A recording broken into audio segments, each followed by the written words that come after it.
Friends, Monu academy में आपका स्वागत है। आज की इस वीडियो में हम पढ़ने वाले हैं सैंडविच टेक्निक।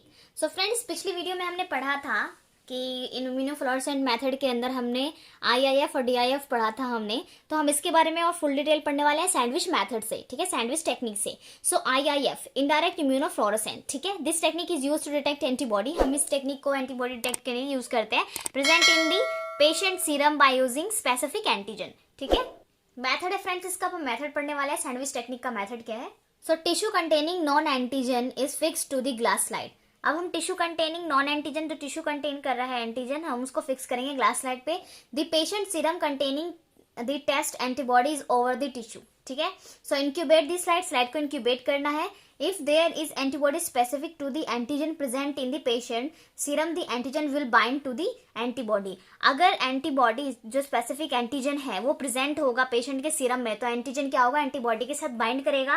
एंड फिर क्या करेंगे, हम उसको स्लाइड को वॉश करेंगे। स्लाइड को वॉश करने के बाद अगर इसके ऊपर एंटीबॉडी नहीं है तो इसको वॉश करने के बाद हमें एंटीजन एंटीबॉडी रिएक्शन नहीं देखने को मिलेगी, ठीक है। To examine the antigen antibody reaction, anti human antibody conjugates with FITC, ठीक है, is added and incubate this slide again. अगर हमें एंटीजन एंटीबॉडी रिएक्शन एग्जामिन करना है तो इसमें anti human antibody conjugate add करते हैं और इंक्यूबेट करते हैं स्लाइड को। The antigen antibody complex will bounded to the antibody conjugate with dye, ठीक है। Watch this slide, the examine under fluorescent microscope.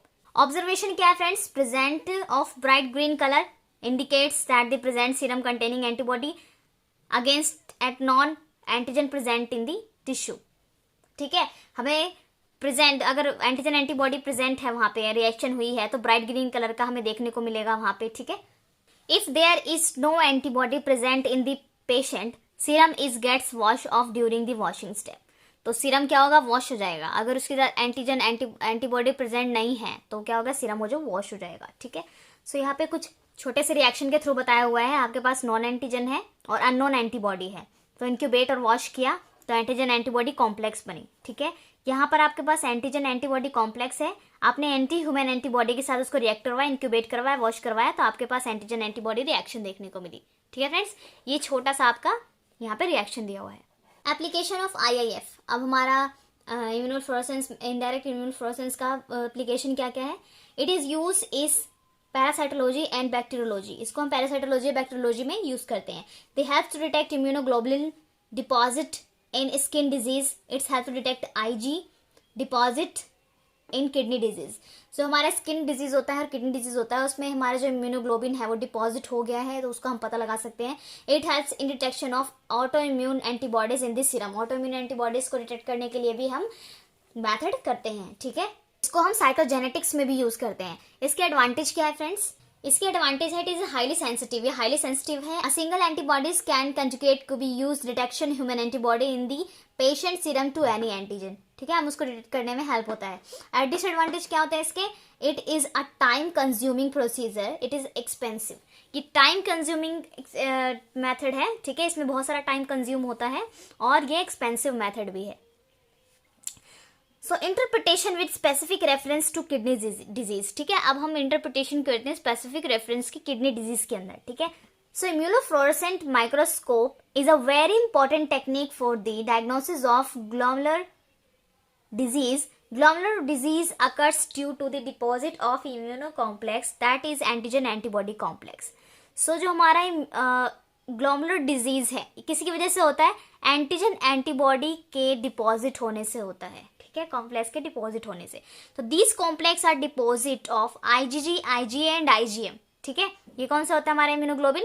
IgG, IG और IgM. There are 3 different types of deposit of immune complexes different glomerular disease. They are, कौन कौन से हैं friends? Exclusive मेसेंजाइनल deposit होता है, extensive सब endothelial deposit along the GBM, glomerular basement membrane. Sub epithelial deposit are seen between outer surface of GBM, glomerular basement membrane. So lupus nephritis is a inflammation of the kidney. So lupus nephritis जो है हमारा immunofluorescent of the kidney. सो क्या होता है, inflammation cause कर देता है, ठीक है। इन्फ्लामेशन क्या होता है? स्वेलिंग होती है friends. So it is cause by an auto immune disease. ये क्या होता है? ऑटो इम्यून डिजीज के थ्रू कॉज होता है। SLE, systemic lupus erythematosus. So this diagnosis of the disease depends upon the blood test. ठीक है, ये जो डिजीज है हमारा SLA सिस्टमैटिक ल्यूपस एरिथ्रोमेटोसिस, इसको हम डायग्नोस करते हैं ब्लड के थ्रू। सो ब्लड के थ्रू इसको यूज करते हैं एंड टेस्ट करते हैं, एंड यूरिन एनालिसिस भी करते हैं, एक्सरे भी किया जाता है, अल्ट्रासाउंड भी किया जाता है, स्कैनिंग की जाती है, किडनी का बायोप्सी भी किया जाता है। ठीक है friends, The WHO has divided lupus nephritis into 5 stage based on the biopsy of the kidney। अगर हम किडनी की बायोप्सी करते हैं तो WHO जो है हमारा वर्ल्ड हेल्थ ऑर्गेनाइजेशन ने ल्यूपस नेफ्राइटिस को 5 पार्ट में 5 स्टेज में डिवाइड किया है। फर्स्ट स्टेज कौन सी है? Minimal mesangial deposit that cause mesangial glomerular nephritis. ठीक है, स्टेज 2 क्या है? Based on the finding a mesangial proliferative, ठीक है, प्लोरिफिकेटिव ल्यूपस नेफ्राइटिस। एंड हमारा थर्ड स्टेज है ऑक्यूव प्लोरिफिकेटिव नेफ्राइटिस। फोर्थ है हमारा diffuse proliferative nephritis. Renal failure is common during the disease. Renal failure causes जो हो जाता है अगर ये डिफ्यूज आपका हो जाता है, प्लोरिफिलेटिव नेफ्राइटिस आपका कॉज होता है, तो इसमें आपका रीनल फेलियर होना आम बात है। स्टेज 5 में हम मेम्ब्रेन नेफ्राइटिस कहते हैं। ठीक है, सो ये 5 स्टेज में डिवाइड किया हुआ है नेफ्राइटिस को, ठीक है, ल्यूपस नेफ्राइटिस को। सो WHO के थ्रू ये डिवाइडेड। अब हमारा direct immunofluorescent is routinely done to diagnose the type of glomerular nephritis. So direct immunofluorescent जो भी हमारा मेथड है, इसको हम रूटीनली यूज करते हैं डायग्नोसिस के लिए। ठीक है, नेफ्राइटिस को, ग्लोमेरुलर नेफ्राइटिस को डायग्नोस करने के लिए। It helps in the diagnosis of primarily and secondarily glomerulonephritis. ठीक है, correct diagnosis of this disease require renal biopsy and histopathologic examination by light immunofluorescence so light immunofluorescent microscopy है, इसको हम basically क्या होता है, बायोप्सी करने के बाद हम इसको यूज करते हैं ऑब्जर्व करने के लिए। ठीक है, immunofluorescent microscopic electron microscopical examination, हम क्या करते हैं इसमें इलेक्ट्रॉन माइक्रोस्कोपिकल एग्जामिनेशन करते हैं। इलेक्ट्रॉन माइक्रोस्कोपी फ्रेंड्स आपने पढ़ा होगा, उसमें जो इमेजेस होती हैं बड़ी बड़ी दिखते हैं, बिल्कुल क्लियर दिखती हैं। ठीक है, formation of glomerular deposit of immunocomplex inside occur at a result of combination of mechanism is responsible for the most of cases of immunocomplex glomerular nephritis। so क्या होता है फ्रेंड्स, जो ग्लोमेरुलर डिपॉजिट हो रहा है हमारा IgG, IgM, IgA जो deposit हो रहा है, उसमें क्या होता है, ये रिजल्ट देता है नेफ्राइटिस कॉज होने का। ठीक है, इसमें कॉम्प्लेक्स बन जाता है ग्लोमेरुलर नेफ्राइटिस का। Circulating immunocomplex causes glomerular damage. So circulating जो इम्यूनोकॉम्प्लेक्स है वो क्या कॉज करेगा, हमारा ग्लोमेरुलर डैमेज कॉज कर देता है।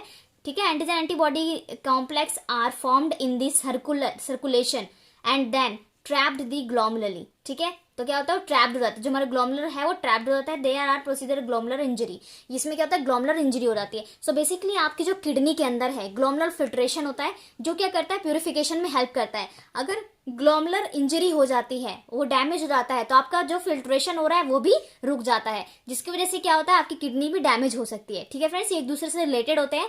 तो इसमें क्या होता है, आपका ये भी इफेक्टिव होता है। तो सैंडविच मेथड से हम ये पता लगा सकते हैं कि कितनी मात्रा में हमारे इम्यूनोग्लोबुलिन जो है वो कितनी मात्रा में डिपॉजिट हो रखा है, उसमें एंटीजन एंटीबॉडी कॉम्प्लेक्स बने हैं या नहीं बने हैं, तो उसको हम सैंडविच मेथड से पता लगा सकते हैं और उसको कुछ रोकने में हेल्प कर सकते हैं। सो फ्रेंड्स, ये था हमारा सैंडविच मेथड जो हमने पढ़ा अभी। ठीक है, तो फ्रेंड्स वीडियो अच्छी लगी हो तो इसे लाइक कीजिएगा, फ्रेंड्स को शेयर करना मत भूलिएगा और चैनल को सब्सक्राइब कर दीजिएगा। ठीक है फ्रेंड्स, मिलते हैं नेक्स्ट वीडियो में। Thank you so much.